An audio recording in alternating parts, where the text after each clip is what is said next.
നമസ്കാരം. താൻ ഗർഭിണിയാണെന്ന വിവരം ഒട്ടും അറിഞ്ഞിരുന്നില്ലെന്നും വയറ്റിൽ കൊഴുപ്പ് അടിഞ്ഞുകൂടിയതുകൊണ്ട് വയർ വണ്ണം വെച്ചതാണെന്നാണ് കരുതിയതെന്നും ഹരിപ്പാട് താലൂക്ക് ആശുപത്രി ശൗചാലയത്തിൽ പ്രസവിച്ച ശേഷം കുഞ്ഞിനെ ജനലിലൂടെ പുറത്തെറിഞ്ഞ 19-കാരിയുടെ മൊഴി. എറണാകുളത്ത് പഠനത്തോടൊപ്പം ജോലി ചെയ്തു വരികയായിരുന്നു. അവിടെ വെച്ച് പരിചയപ്പെട്ട ഒരു ഇതര സംസ്ഥാന തൊഴിലാളിയുമായി തനിക്ക് അടുപ്പമുണ്ടായിരുന്നു. എന്നാൽ അടുത്ത കാലത്തായി അയാളുമായി യാതൊരുവിധ ബന്ധവുമില്ലെന്നും താൻ ഗർഭിണിയായതോ പ്രസവിച്ചതോ ആയ വിവരങ്ങൾ അയാൾ അറിഞ്ഞിട്ടുണ്ടാകാൻ വഴിയില്ലെന്നും യുവതി പോലീസിനോടും അധികൃതരോടും വ്യക്തമാക്കി. യുവതിയുടെ കുടുംബ പശ്ചാത്തലവും ഏറെ സങ്കീർണവും ദയനീയവുമാണ്. യുവതിയുടെ അമ്മ കടുത്ത മാനസിക അസ്വാസ്ഥ്യത്തെ തുടർന്ന് ദീർഘനാളായി ചികിത്സയിൽ കഴിയുകയാണ്. വീട്ടിൽ ഒരു അച്ഛനും ഒരു അനുജത്തിയുമാണുള്ളത്. കഴിഞ്ഞ 3 മാസമായി യുവതിയും എറണാകുളത്ത് ജോലിസ്ഥലത്തു നിന്നും മാറി സ്വന്തം വീട്ടിലാണ് താമസം. വീട്ടിൽ ഇത്രയും നാളൊപ്പം ഉണ്ടായിരുന്നിട്ടും പെൺകുട്ടി ഗർഭിണിയാണെന്ന കാര്യം അച്ഛനോ അനുജത്തിയോ തിരിച്ചറിഞ്ഞിരുന്നില്ല എന്നാണ് വ്യക്തമാകുന്നത്. വയറ്റിലുണ്ടായ കടുത്ത അസുഖത്തിന് വണ്ടാനം മെഡിക്കൽ കോളേജ് ആശുപത്രിയിൽ നിന്നും താൻ മരുന്ന് വാങ്ങിയിട്ടുണ്ടെന്നും ആ മരുന്നുകൾ കഴിച്ച് വിശ്രമിക്കാനാണ് വീട്ടിൽ നിൽക്കുന്നതെന്നുമാണ് പെൺകുട്ടി തന്റെ അച്ഛനോടും മറ്റ് ബന്ധുക്കളോടും പറഞ്ഞിരുന്നത്. അതോടെ തന്നെ പെൺകുട്ടിയുടെ ശരീരത്തിലുണ്ടായ മാറ്റങ്ങൾ അസുഖം മൂലമുള്ളതാണെന്നാണ് കരുതി വീട്ടുകാരും ഇത് കാര്യമാക്കിയില്ല. തിങ്കളാഴ്ച രാത്രിയോടെ പെൺകുട്ടിക്ക് കടുത്ത വയറുവേദന അനുഭവപ്പെടുകയായിരുന്നു. തുടർന്ന് തിങ്കളാഴ്ച രാത്രി 9 മണിയോടെ വയറുവേദനയ്ക്ക് ചികിത്സ തേടി യുവതി ബന്ധുക്കൾക്കൊപ്പം ഹരിപ്പാട് താലൂക്ക് ആശുപത്രിയിലെത്തി.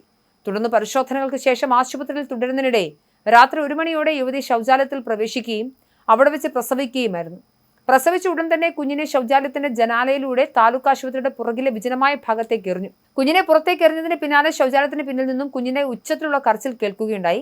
ശബ്ദം കേട്ട് ഓടിയെത്തിയ ആശുപത്രി ജീവനക്കാർ ശൗചാലയത്തിന്റെ പുറകിലെ ഭാഗത്തുനിന്നും ചോര കുഞ്ഞിനെ കണ്ടെടുത്തു. ഉടൻ തന്നെ ജീവനക്കാർ വിവരം ആശുപത്രി അധികൃതരെയും പോലീസിനെയും അറിയിച്ചു.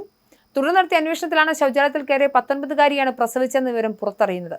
കുഞ്ഞിനെ പുറത്തേക്ക് എറിഞ്ഞതിന് പിന്നാലെ ശൗചാലയത്തിന് പിന്നിൽ നിന്നും കുഞ്ഞിന്റെ ഉച്ചത്തിലുള്ള കരച്ചിൽ കേൾക്കുകയുണ്ടായി. ശബ്ദം കേട്ട് ഓടിയെത്തിയ ആശുപത്രി ജീവനക്കാരാണ് ശൗചാലയത്തിന്റെ പുറകിലെ ഭാഗത്തുനിന്നും ചോര കുഞ്ഞിനെ കണ്ടെടുത്തത്. ഉടൻ തന്നെ ജീവനക്കാർ വിവരം ആശുപത്രി അധികൃതരെയും പോലീസിനെയും അറിയിക്കുകയായിരുന്നു. തുടർന്ന് നടത്തിയ അന്വേഷണത്തിലാണ് ശൗചാലയത്തിൽ കയറിയ 19-കാരിയാണ് പ്രസവിച്ചെന്ന വിവരം പുറത്തറിയുന്നത്. ആശുപത്രി കെട്ടിടത്തിന്റെ മുകളിൽ നിന്നുള്ള വീഴ്ചയിലൊന്നും കുഞ്ഞിന് പരിക്കേറ്റില്ല എന്നത് വലിയ അത്ഭുതമായി. പ്രസവിക്കുമ്പോൾ കുഞ്ഞിന് 2.9 കിലോ ഭാരമുണ്ടായിരുന്നു. കുഞ്ഞ് പൂർണ്ണ ആരോഗ്യവതിയാണെന്ന് പരിശോധിച്ച ഡോക്ടർമാർ സാക്ഷ്യപ്പെടുത്തി. സംഭവം പോലീസിൽ അറിയിച്ചതിനെ തുടർന്ന് പോലീസുകാർ സ്ഥലത്തെത്തുകയും പ്രാഥമിക നടപടികൾ പൂർത്തിയാക്കി അമ്മയെയും കുഞ്ഞിനെയും വിദഗ്ധ പരിചരണത്തിനായി വണ്ടാനം മെഡിക്കൽ കോളേജ് ആശുപത്രിയിലേക്ക് മാറ്റുകയുമായിരുന്നു. പെറ്റമ്മ തന്നെ കുഞ്ഞിനെ ജനാലയിലൂടെ പുറത്തെറിഞ്ഞ് കൊലപ്പെടുത്താൻ ശ്രമിച്ച സംഭവത്തിൽ യുവതിക്കെതിരെ പോലീസ് വധശ്രമത്തിന് കേസെടുത്തിട്ടുണ്ട്. നിലവിൽ വണ്ടാനം മെഡിക്കൽ കോളേജ് ആശുപത്രിയിൽ ചികിത്സയിൽ കഴിയുന്ന യുവതി പോലീസിന്റെ കർശന നിരീക്ഷണത്തിലാണ്. ആരോഗ്യസ്ഥിതി വീണ്ടെടുക്കുന്ന മുറയ്ക്ക് യുവതിയുടെ അറസ്റ്റ് രേഖപ്പെടുത്തുന്നത് ഉൾപ്പെടെയുള്ള കടുത്ത നിയമ നടപടികളിലേക്ക് പോലീസ് കടക്കും. അതിനിടെ വണ്ടാനം മെഡിക്കൽ കോളേജ് ആശുപത്രിയിൽ ചികിത്സയിൽ കഴിയുന്ന യുവതിയെ ജില്ലാ ചൈൽഡ് വെൽഫെയർ കമ്മിറ്റി അധികൃതർ സന്ദർശിച്ചു. ഈ സന്ദർശനത്തിനിടെ തനിക്ക് ഈ കുഞ്ഞിനെ ഇനി ആവശ്യമില്ലെന്നും കുട്ടിയെ വേണ്ടെന്നും യുവതി ശിശുക്ഷേമ സമിതി അധികൃതരെ രേഖാമൂലം അറിയിച്ചു. അമ്മയെ ആശുപത്രിയിൽ നിന്ന് ഡിസ്ചാർജ് ചെയ്ത് വിടുന്നതോടെ കുഞ്ഞിനെ ആലപ്പുഴയിലെ ശിശുവിഹാറിലേക്ക് മാറ്റാനാണ് നിലവിൽ CWC തീരുമാനിച്ചിരിക്കുന്നത്. ശിശുവിഹാറിൽ എത്തിക്കുന്ന കുഞ്ഞിനെ അവിടെ 60 ദിവസത്തോളം അതീവ ജാഗ്രതയോടെ പരിചരിക്കും. നിയമപ്രകാരം ഈ 60 ദിവസത്തെ സമയപരിധിക്കുള്ളിൽ അമ്മയ്ക്ക് മനസ്സ് മാറുകയും കുഞ്ഞിനെ തിരികെ വേണമെന്ന് ആവശ്യപ്പെടുകയും ചെയ്താൽ കുഞ്ഞിനെ കൊണ്ടുപോകാൻ നിയമപരമായ അനുവാദമുണ്ട്.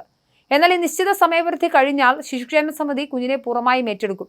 അത് കഴിഞ്ഞാൽ പിന്നീട് ഒരു കാലത്തും അമ്മയ്ക്ക് കുഞ്ഞിന്മേൽ അവകാശം ഉന്നയിക്കാൻ സാധിക്കില്ല. അമ്മ തന്നെ കൊലപ്പെടുത്താൻ ശ്രമിച്ച് ഉപേക്ഷിച്ച ഈ കുഞ്ഞിന്റെ ചിത്രങ്ങൾ സാമൂഹിക മാധ്യമങ്ങളിൽ വ്യാപകമായി പ്രചരിക്കുന്നതിനെതിരെയും കർശന നടപടി സ്വീകരിക്കാൻ CWC തീരുമാനിച്ചിട്ടുണ്ട്. ചൈൽഡ് ലൈൻ വഴി ഇതിനോടകം തന്നെ പോലീസിൽ ഔദ്യോഗികമായി പരാതിയും നൽകിയിട്ടുണ്ട്.